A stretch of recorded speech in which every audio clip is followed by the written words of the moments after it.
Convidamos o professor doutor João Freire Filho, da Universidade Federal do Rio de Janeiro, para dar início à conferência da noite, Comunicação em Tempo de Redes Sociais, Afetos, Emoções, Subjetividades.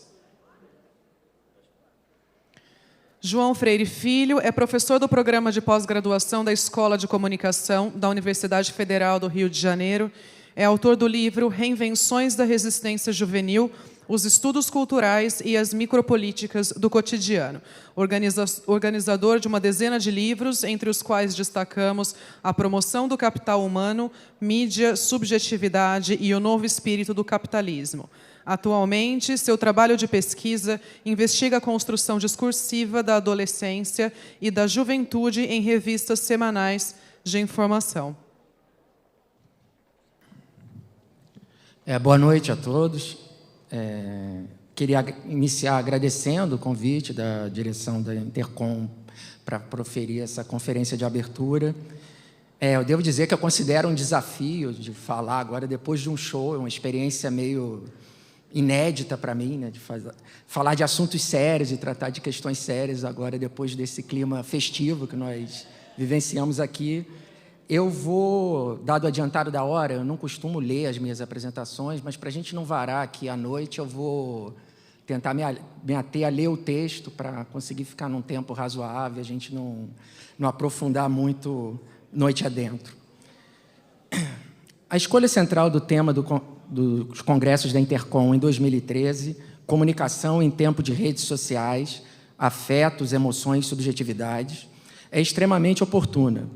Estimulará, sem dúvida, a renovação das pesquisas em nosso campo científico, sintonizando-as com a guinada emocional já empreendida por outras disciplinas. As emoções se tornaram um assunto palpitante nos círculos universitários desde os anos 80. Investigadores das áreas das ciências sociais e humanas vêm questionando o convencional sistema de distinção hierárquica em que as emoções figuram, frequentemente, como agitações ancestrais, ruídos primitivos, cujo extravasamento prejudica a regência da razão e desorienta a marcha da civilização. A medievalista Barbara Rosenheim chamou de teoria hidráulica o entendimento das emoções como transbordamentos instintivos, forças explosivas, energias ou pulsões imprevisíveis, cuja descarga precisa ser contida, controlada ou canalizada. Em diferentes contextos históricos e políticos, a teoria hidráulica das emoções serviu para justificar a ascendência do homem branco maduro, sensato, estável, autônomo, sobre as mulheres, os jovens, os selvagens, o populacho, entre outras criaturas primitivas, entre aspas, caracterizada pela emotividade e, por conseguinte, pela inconstância, vulnerabilidade e irracionalidade. A edição de 1813 do influente Dicionário da Língua Portuguesa de Antônio Moraes e Silva oferece, a propósito, uma definição lacônica do vocábulo emoção, em que se evidencia, contudo, sua dimensão política originária. Emoção, substantivo feminino, significa motim, alvoroço, união do povo. O Dicionário da Língua Portuguesa de 1832, de Luís Maria da Silva Pinto, segue a mesma trilha. Emoção, alvoroço, motim do povo. Era essa a definição única e exclusiva de emoção nesse período do século XIX. Somente no final do século, o vocábulo foi deslocado do campo semântico do tumulto social para o da agitação mental. Contrapondo-se a esta valoração esquemática, filósofos, antropólogos, sociólogos e historiadores têm ressaltado o papel crucial das emoções em todos os aspectos da nossa existência. São as emoções que conferem tom, dinamismo, colorido e significado às interações e os projetos humanos, servindo em certos momentos como catalisadoras de mobilizações coletivas. É um pouco o que nós estamos vivenciando, já foi mencionado aqui na mesa de abertura, os movimentos, esses protestos, claramente tem uma dimensão emocional, que talvez seja o que deu um pouco o caráter enigmático para a gente, de dificuldade de compreensão, o que é movido ali pela raiva, pela ira, pela cólera, pela indignação, que talvez é uma tentativa de transformar isso em algo argumentativo. Enfim, é um momento propício, talvez, para pensar sobre isso. As emoções não são apenas aqueles surtos espasmódicos de sentimentos que surgem em resposta a estímulos externos. Trata-se, na formulação sintética de William Redd, da mais imediata, autoevidente e relevante de todas as nossas orientações de vida. Os estudos acadêmicos costumam apresentar divergências marcantes acerca da própria definição de emoção e dos critérios para diferenciá-la de fenômenos análogos, como afeto, humor, paixão, sensação e sentimento. Predominam, todavia, certos pressupostos teóricos e políticos, como a intenção de superar a estreiteza de duas concepções bastante arraigadas. Primeira, as proposições naturalistas, que abordam as emoções como essências ou estrados pré-culturais, radicados na estrutura biológica ou corporal dos indivíduos. Segunda, as visões subjetivistas, que encaram as emoções como fenômenos fugazes, esquivos, que emanam da intimidade insondável dos corações, um apanágio da vida interior das pessoas, de sua condição individual, externa e eventualmente antagônica às regras e estruturas do mundo público, cuja compreensão, se possível, competiria unicamente aos saberes psicológicos. A ênfase no suposto caráter natural, espontâneo ou recôndito de nossas reações emocionais obscurece o fato de que os entendimentos, as vivências e as manifestações de comportamentos qualificados como emotivos são construídas e contestadas dentro de ambientes normativos específicos. Emoções ou paixões não são simplesmente componentes constantes da psicologia e da fisiologia humanas, mecanismos inatos. Elas são configuradas também por histórias. A história particular de cada indivíduo e a história cultural de cada termo referente à emoção. O que uma determinada pessoa ama ou amará depende, antes de tudo, do que uma comunidade convenciona denominar amor, distinguido, por exemplo, de opostos possíveis, como luxúria ou amizade, sendo condicionado ainda pelo que aquela comunidade permite ou proíbe, o que uma cultura concebe como íntimo ou inimaginável, no que concerne aos objetos e às expressões do amor. A gramática das emoções, vigente em uma sociedade ou uma comunidade, contém regras que variam conforme a condição socioeconômica, o status, a idade e o gênero de seus integrantes, o que equivale a dizer que dinâmicas, expressões e performances emotivas são moldadas por relações de poder. Cientistas sociais e historiadores cunharam uma série de ferramentas conceituais úteis para a análise da normatização das manifestações emocionais.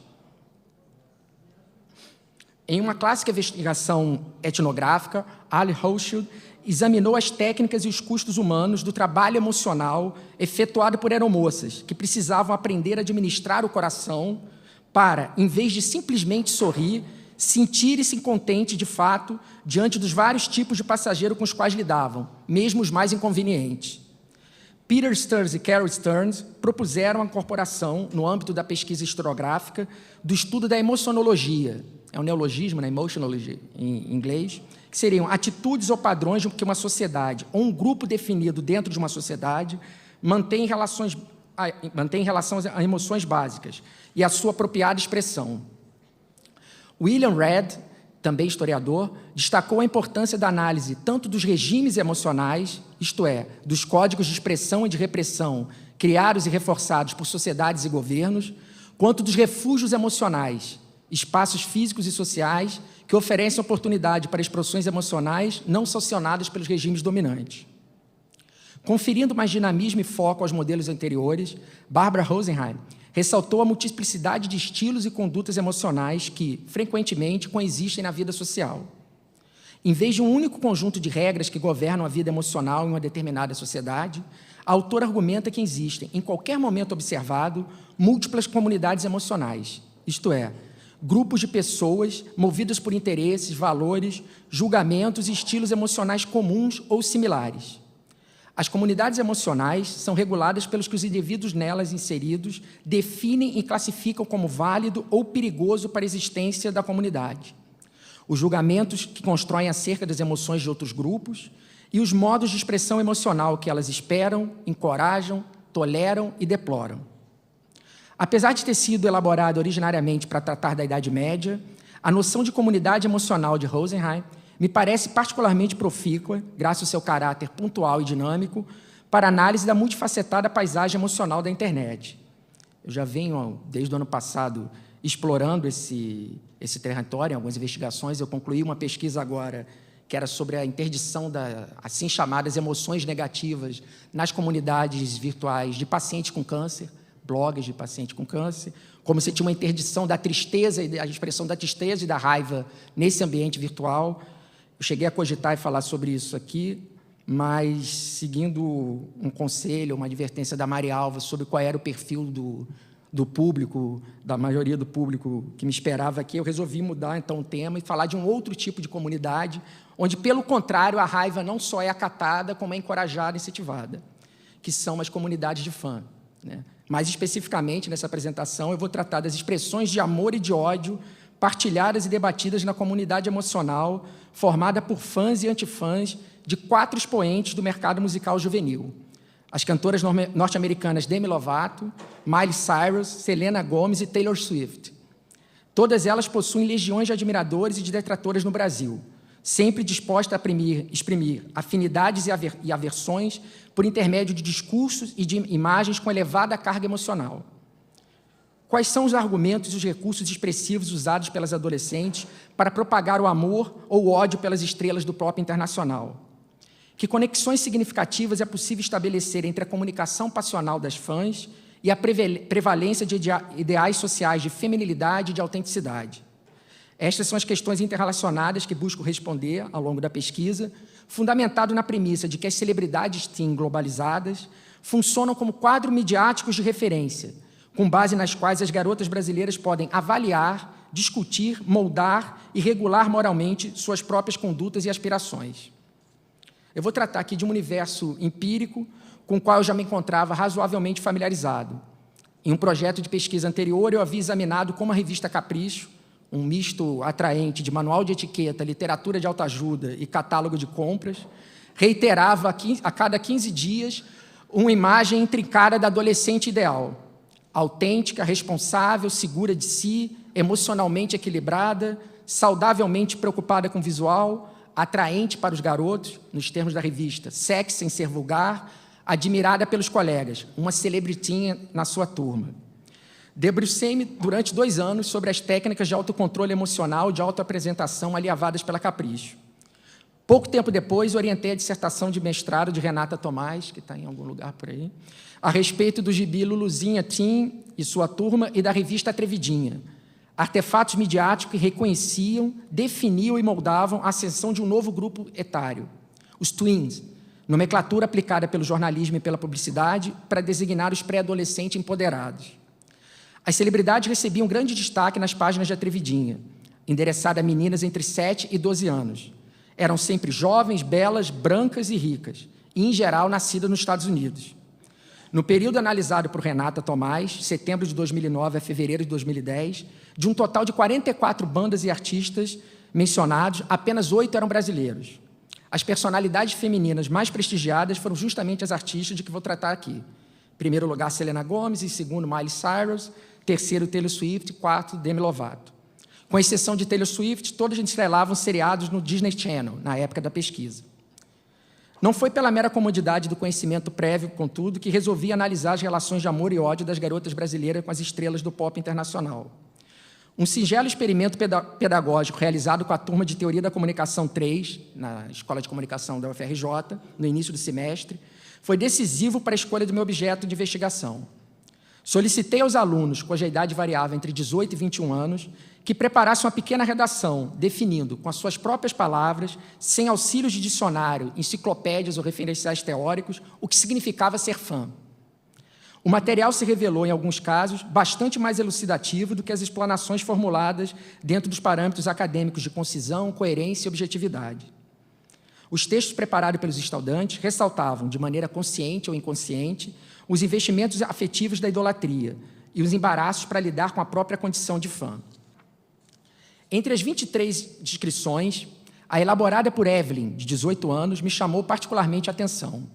No começo, graças ao seu empenho para exprimir, graficamente, engajamentos e hipérboles emotivas associadas à tietagem.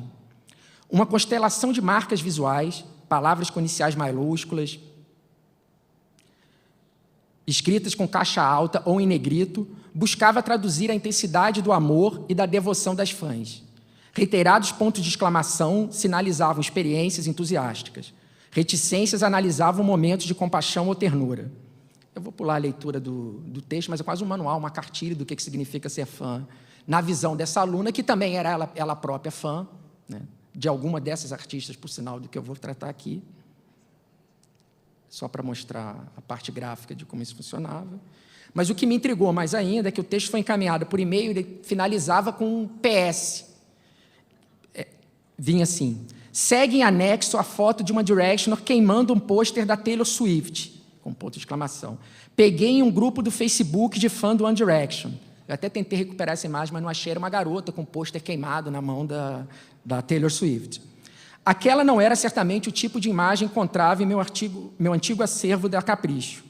Mais distante do controle parental e da rigidez dos padrões de etiqueta, decoro e bom gosto, o interativo ambiente virtual acolhe, retroalimenta e acirra as manifestações hostis das fãs adolescentes, quanto a presumidas concorrentes ou inimigas de sua diva, a maneira como elas costumam se referir a essas artistas.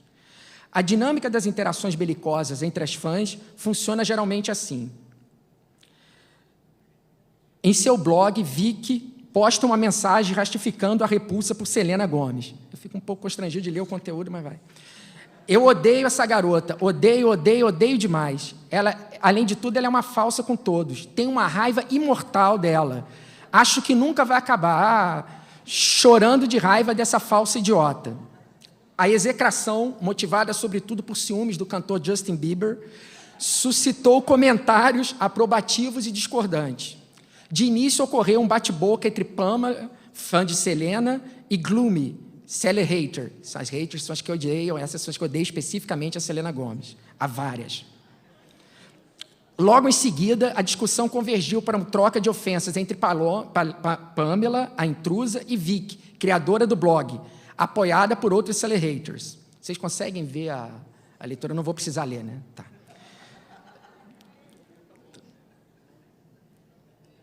Deu para pegar o espírito da coisa, né? As outras são melhores. Espera aí.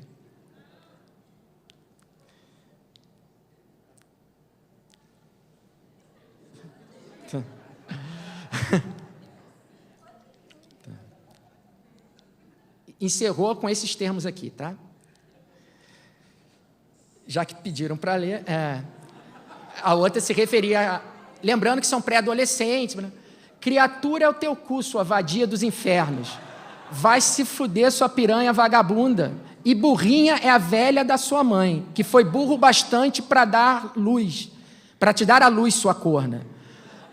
Olha, aqui, vai te fuder, ok, Pamela? Cada um tem o direito de falar o que quer. Você não pode chegar aqui xingando ninguém, ok? Sua idiota iludida. Em outras ocasiões, a polêmica é atiçada de maneira intencional.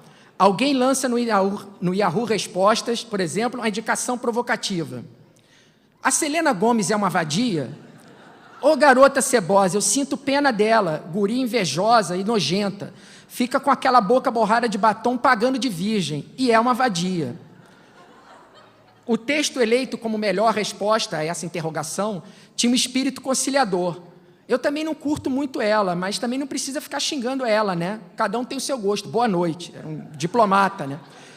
Mas o debate entre os participantes do fórum, no entanto, foi bastante inflamado. Tô contigo. É uma vadia seca, feia e putona. Ela eu sei que não é, a réplica. Mas tu é uma daquelas, viu? E pro teu governo inveja mata. Tá, vadia? Tá. Bom, continua por aí. Interessante é uma tentativa de ponderação final de uma. Misericórdia, não julgue as pessoas. A Bíblia diz que do mesmo modo que julgarás, também serás julgado. Cuidado, a Bíblia também diz, todo homem, pois, seja pronto para ouvir, tardio para falar, tardio para cirar, porque a ira do homem não produz a justiça de Deus. Mas a reflexão dela não teve muito efeito e as discussões continuaram por aí. É um equívoco supor que testemunhamos naquele espaço simplesmente a vivência de uma maior liberdade de expressão emocional. Declarações de desprezo, manifestações de asco e demonstrações de raiva não são apenas toleradas nas interações das fãs, mas constituem, em regra, uma expectativa dentro daquela comunidade emocional. Não basta amar profundamente uma diva, deve-se atacar raivosamente as competidoras e suas seguidoras. Tal compromisso é aceito com nítida hesitação ou constrangimento por parte de algumas adolescentes. Um exemplo de uma delas. Gente, eu simplesmente não ligo para alguém que me xinga ou xinga meus ídolos. Eu respeito a opinião de vocês, sério. Não sou uma monstra. Tenho algumas amigas Swifters, fãs da Taylor Swift, que ela criou a comunidade contrária a isso, que ficaram com raiva, entre parênteses, ódio de mim por causa da página. Mas eu fiz a página porque fui incentivada, só por isso. Eu não sou de ir em páginas de haters, dos meus ídolos. Eu não gosto das postagens, não percam tempo com isso. E vocês? Aí ela deu uma série de explicações, quase justificando por que criou essa comunidade dedicada a consagrar o ódio a Taylor Swift, o que gerou inimizade com elas. Então, uma fã hesitando ainda, faz parte dessa comunidade emocional, mas com certa hesitação. A maioria das antifãs de Demi Lovato, Miley Cyrus, Selena Gomez e Taylor Swift, no entanto, demonstra seguir o protocolo do ódio com notável convicção e entusiasmo. Os textos, as imagens e os vídeos confeccionados para insultar as desafetas expressam uma repugnância virulenta. Eu não ignorava, obviamente, o fenômeno de expressão de discurso e de performance raivosas na internet, desde as ancestrais comunidades Eu Odeio, criadas no Orkut. Mais recentemente, a revista Info, acho desse mês, destacou a onda de ofensas e preconceitos e cyberbullying que inunda as redes sociais e as áreas de comentários dos grandes portais e sites de notícias, notadamente quando o assunto é política ou esporte. Mesmo ciente da agressividade que campeia em múltiplos espaços de sociabilidade online, surpreendi-me com o gesto de aversão das jovens oponentes das cantoras que venho tratando aqui. Uma pequena amostra. Meu nome é Mariana, e sim, eu odeio a Miley Cyrus. Eu simplesmente odeio tanto, tanto. Smilers não são bem-vindos. Mostro minha opinião, sim, e foda-se se não gosta. Vou falar mal da Miley Cyrus, sim. Fale o que falar. Não vou aceitar falar que a Selena é uma puta, porque, ao contrário da Miley, ela não fez um bolo de pênis para o namorado dela. Na boa, como vocês querem que eu respeite isso? Como vocês querem que eu respeite alguém que nem se respeita? Como vocês querem que eu respeite alguém que quase... Bom, no meio do palco. Como vocês querem que eu respeite alguém que não tem um pingo de vergonha nessa cara gorda? Desculpa aí, mas se ela não tem respeito, não vou ser eu que vou respeitar. Chupem essa, Lovatics. São as fãs de Demi Lovato. Vocês estão vendo a imagem representando nisso.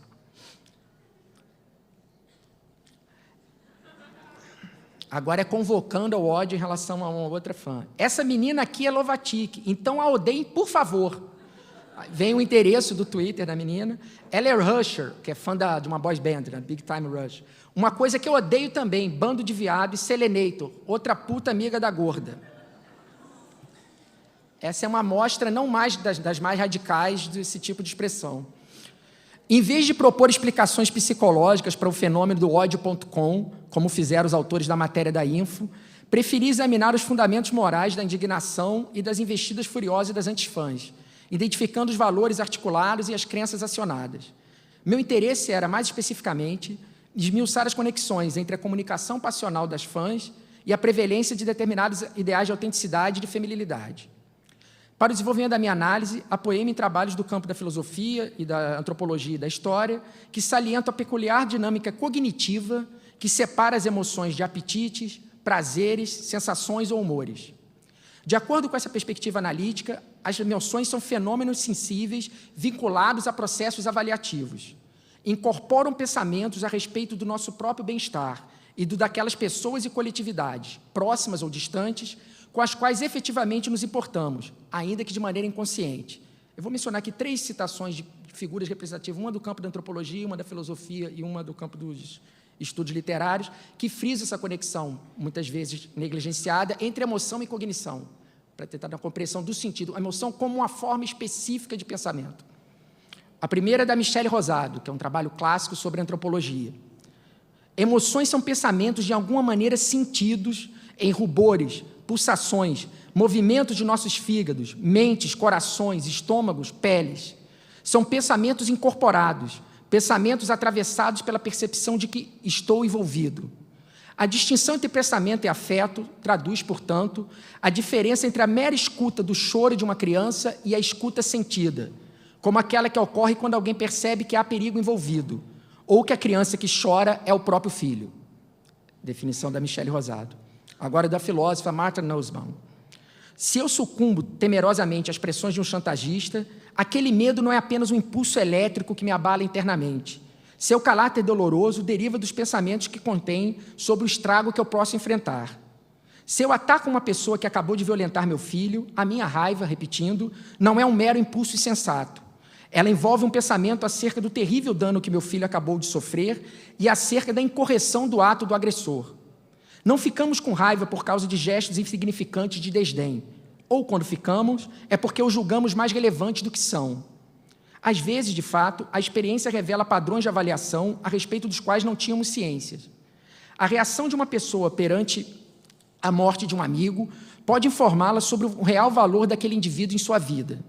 A raiva diante de um insulto à aparência de uma pessoa pode revelar que ela atribui mais importância ao seu visual do que ela poderia ter admitido para si mesma.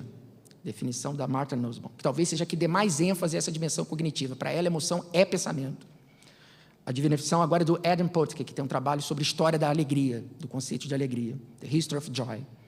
Diferentemente do simples prazer, por exemplo, a sensação de uma brisa suave sobre o corpo quente, a alegria, como todas as paixões, envolve pelo menos alguma avaliação cognitiva, algum julgamento ou alguma crença sobre aquilo que é de valor duradouro para nós, como sujeito, e ou para o mundo, de maneira mais geral. O prazer da brisa suave somente acende a experiência da alegria na medida em que se torna, nas palavras de Locke, John Locke, o filósofo, um deleite da mente, como pode ocorrer, por exemplo, se a pessoa aliviada pela brisa associá-la, consciente ou inconscientemente, à maravilha da natureza, ao desígnio benevolente do Criador cósmico ou ao sentimento geral de que seu modo de vida, por exemplo, viver com a consciência leve, próximo a brisas do oceano, é satisfatório. Então, cada um, da sua maneira, está procurando sinalizar aí, distanciar a ideia de emoção com irracionalidade e salientar a sua dinâmica cognitiva de pensamento. Expressões como tive ódio, fiquei com raiva, senti nojo, tendem a ser aplicadas pelas haters adolescentes quando abordam eventos ou posturas que parecem confrontar princípios morais, vinculados ao campo da criação artística ou da conduta sexual. No que tange à produção artística, prevalece o elogio à autenticidade. As fãs esperam que a sua diva mantenha a integridade emocional, mesmo pertencendo ao casting de grandes corporações do entretenimento e atuando dentro de convenções genéricas musicais ou televisivas. Mantendo-se fiel ao seu núcleo afetivo íntimo, a artista traduziria, espontaneamente, expectativas, temores e desgostos comuns a todas as adolescentes, paixões, desilusões amorosas, incompreensões, preconceitos e isolamento social.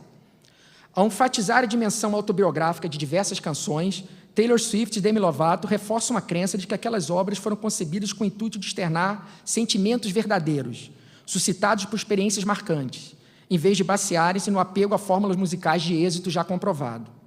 A ética da autenticidade recobre também a reivindicação de originalidade no âmbito da aparência e da moda. Um exemplo apenas. Eu amo a Taylor Swift. Ela é linda por dentro e por fora. Ela nunca mudou desde que se tornou famosa. Ela merece o nosso respeito por isso. Ela nunca deixou que a fama lhe subisse a cabeça. Todas as garotas podem se identificar, pelo menos, com uma música da Taylor. Ela escreve sobre sua vida, mas parece que nós, garotas, já passamos por tudo que a Taylor já passou na sua vida. Fantástico. Que é uma universalização da experiência da adolescência, que é bem problemática, né? Eu não comentei aqui, mas aquela fã que eu mencionei, que me inspirou fortemente o trabalho, aquela definição, ela é fã dessa cantora, que é uma cantora branca, norte-americana, ligada à música country, que é de um perfil específico nos Estados Unidos, de uma classe média, né? E essa menina, ela é negra, de classe baixa, brasileira, e consegue ter um processo de identificação com essa cantora americana e achar que, de alguma maneira, expressa e transmite uma experiência de vida da qual ela compartilha, embora a sua estrutura e inserção social seja completamente distinta sob qualquer ângulo. A única coisa que teria em comum em algum momento seria a idade, se você quiser dizer isso. As haters se dedicam, por sua vez, a desmascarar publicamente as desafetas, expondo o fingimento ou pragmatismo emocional que nortearia suas relações com a própria obra, os namorados, as amigas e as fãs, desvelando, enfim, a personalidade interesseira e manipuladora que se esconde sobre uma fachada afetuosa. Oi, meus amores. Eu estou aqui para falar o quanto eu odeio essa puta da Miley. Como todos aqui, bom, para começar, eu odeio a Miley porque ela é falsa, não mostra o que ela é de verdade. Te odeio, Miley Cyrus, e para vocês eu amo todos, juntos sempre contra a Miley, escrevendo nossos motivos e rindo sempre por ela ser a maior besta. uma outra cartilha, isso é um vídeo no YouTube. Eu queria passar o vídeo aqui porque é muito diferente ler só o que é apresentado nas formas textuais e quando as meninas se apresentam e farmam essa performance emocional nos vídeos do YouTube. Há centenas deles, sem exagero. Esse foi tirado num deles. Eu odeio a Miley Cyrus e tirei as seguintes conclusões. Ela tem uma voz rouca que nos enjoa, uma voz de pato rouco. Ela é muito vulgar e faz se passar por santinha. Ela manipula a mente das fãs que nem a Igreja Universal pedindo dízimo. Selena é a pessoa mais falsa que eu já vi. Eu tenho orgulho de ser Selena-hater. Eu odeio ver a Selena do lado da minha Taylor. Ela é tão pura, tenho medo da Selena estragar isso. Um dos motivos mais apontados para odiar Selena Gomez é que se trataria de uma chupa-fama, é uma expressão que sempre aparece. Ou seja, de alguém que se aproxima astuciosamente de artistas no auge da notoriedade, abandonando-os tão logo diminui sua projeção midiática. Ingênuo, os jovens galãs sempre sucumbem às suas investidas fatais. O homem é sempre vítima, no caso dela, ela sempre tem solidariedade com os homens. Já Demi Lovato é acusada principalmente de querer capitalizar em cima da condição de vítima. Para as fãs, Demi Lovato é uma figura inspiradora, uma espécie de heroína da cultura terapêutica. Superou um rosário tétrico de eventos traumatizantes e problemas psicológicos. Bullying, automutilação, distúrbio alimentar, depressão, estresse pós-traumático e transtorno bipolar. Talvez esteja esquecendo de algum. De acordo com seu empresário, a artista decidiu se tornar responsável por seus atos e procurar ajuda, internando-se em uma clínica de reabilitação em novembro de 2010. As haters de Demi questionam, entretanto, a veracidade ou a relevância dos infortúnios registrados na biografia da artista. Observações mordazes acerca do seu sobrepeso também são frequentes. Vou passar rapidamente por isso aqui. Eu realmente não gosto da Demetria. Acho ela uma fingida, gorda, feia, retardada, imbecil, idiota, fingida, de novo, psicopata. Lovatix, vocês realmente acreditam nessa história boba dela? Que ela sofria de bullying, blá, blá, blá, blá, blá, blá? Sério, vocês são um bando de idiotas, velho. Ela só finge isso. A maioria de vocês tem ela como inspiradora por quê? Porque ela cortava os pulsos e agora levantou like a skyscraper. É referência a uma música dela, né? Sério. Cara, se ela cortava os pulsos é porque ela queria. E eu conheço muita gente que cortava os pulsos e parou. E nem por isso essa pessoa é minha inspiração. Outra, se ela cortava os pulsos era porque ela queria morrer. Ou seja, não estava nem aí para família, amigos, fãs, etc. E quem realmente corta os pulsos por sofrimento não sai aí cantando para meio mundo. Mas ela tentou esconder, sério, mesmo. Quem tenta esconder não inventa uma bosta de uma música dizendo que melhorou. Outra versão. Não gosto da coisa falsa e dramática. Demi Lovato só ficou famosa e conhecida depois daquele episódio dos cortes. Ela fazia automutilação. Coincidência? Não, meus caros. Depois que ela saiu de lá, começou a usar roupas vulgares, vestidos justos no busto e bem decotados, para parecer gostosa. Demi já foi como um desses aí que a Disney mostra na mídia e chama de artista. Agora ela é só alguém que cresceu em cima de dramas. Como assinalei anteriormente, as fãs demandam que os ídolos estejam genuinamente sintonizados com os próprios sentimentos. Quando escrevem canções, concedem entrevistas, fazem confissões online, realizam shows e videoclipes. Atentas, as celebridades não se cansam de frisar que que seguem suas emoções, sua voz interior, sem interferência de pressões, interesses, modelos impostos de fora. Em entrevista à última edição norte-americana da Cosmopolitan, acabou de sair, Demi Lovato garantiu: peguei todos os escândalos e fiz dele parte da minha música e de minha história. Eu quero viver a minha vida sem filtros. Não quero andar pisando em ovos. Digo o que quero e sou muito livre. A proclamada adesão à ética da autenticidade, eu estou trabalhando aqui com o conceito de ética da autenticidade de Charles Taylor, que é um filósofo canadense muito útil para pensar a questão do individualismo contemporâneo, que ele vai chamar de individualismo expressivista, ou individualismo da autorrealização, onde a questão da autenticidade é central, que é baseada no compromisso com a autoexpressão integral, a obrigação de viver de acordo com a própria originalidade, pode entrar em conflito com horizontes morais das fãs adolescentes, sobretudo no que se refere ao comportamento sexual. No desenvolver de sua carreira profissional, as divas teen encontram dificuldades para desempenhar o papel modelar atribuído no princípio do estrelato, quando eram promovidas como ícones da boa menina. Com o objetivo de conquistar novos segmentos e faixas etárias do público consumidor, adotam postura que muitas vezes irritam, decepcionam, frustram frações do público adolescente. Reconhecendo a primazia moral da autenticidade, algumas fãs demonstram respeito ou, pelo menos, tolerância frente às exibições públicas de sensualidade, as poses e as roupas mais erotizadas, os flagrantes de consumo de álcool ou de drogas que permeiam o noticiário sobre as guinadas de fãs de celebridade. Vou dar um exemplo de uma. Sou fã da Miley Cyrus. Muita gente fala que ela é muito polêmica e eu sei disso, mas amo ela. Errar é humano, não é verdade? Miley ensina e faz coisas que gosta sem medo. Mas não é só por isso. A Miley demonstra ser diferente mesmo. Ela se inspira e tem seu estilo. Mas o que admiro nela é o que ela faz. O que quer como quer. Não tem medo de ser como ela é, única. O comportamento sexual se mantém, entretanto, como foco número 1 dos ataques das antifãs que aderem de modo intransigente às convenções mais tradicionais da feminilidade. As artistas que se afastam de rigorosos padrões de honestidade, fidelidade, decência ou pureza são qualificadas, sem meias palavras, de vaca, vadias ou putas. Uma coisa que eu sempre falo aqui no blog é o fato da Miley trocar de namorado toda semana. Não adianta negar. Toda vez que eu venho postar, a Miley trocou umas 3 vezes de namorado. É só fazer um novo filme, ir no shopping, que a Miley acha um novo amor da sua vida. Eu não vi o novo clipe da Miley e nem quero, mas ouvi dizer que é super sensual. What the fuck? Um dos motivos que eu não quero ver Miley sensual deve dar medo. Quero dormir de noite, mas os pais dela aprovam. Como os pais podem aprovar isso? Ela vai incorporar a voz do pai, adolescente. Se a minha filha fosse puta como a Miley, eu bateria nela até ela virar gente. Mas se ela dissesse que ficaria pelada num filme, eu mataria, porque não tem mais solução. Mas todos devem saber, a Miley não tem mais solução. Bom, essa daqui eu vou pular. Tá? Uma última, para encerrar. Essa é uma hater da Taylor Swift. Ela é falsa, se faz de anjinho, mas na verdade é uma vadia. Em 2 anos namorou 13 garotos. E logo depois dos namoros, elas ficam contabilizando, né? Faz músicas tristes e se faz de contadinha, como se fosse a santinha da história. E esses são alguns dos motivos, porque tem muitos, mas não vou ficar aqui falando todos os motivos, senão não saio daqui. Pela hora, eu também não vou apontar todos os gestos do que eu tinha apresentado, senão também não vou sair daqui, vou ficar aprendendo todos vocês.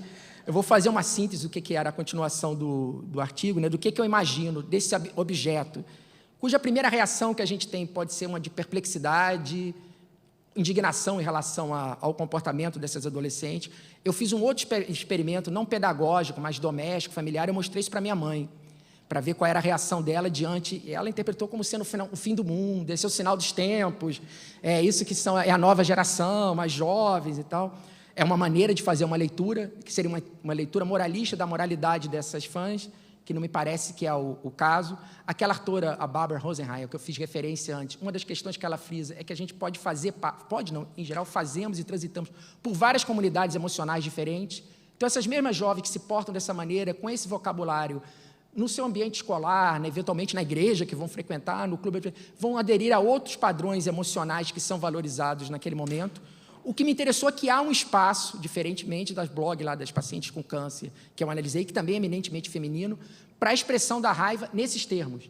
A raiva que, em geral, ao longo da história, sempre foi visto como um sentimento não feminino.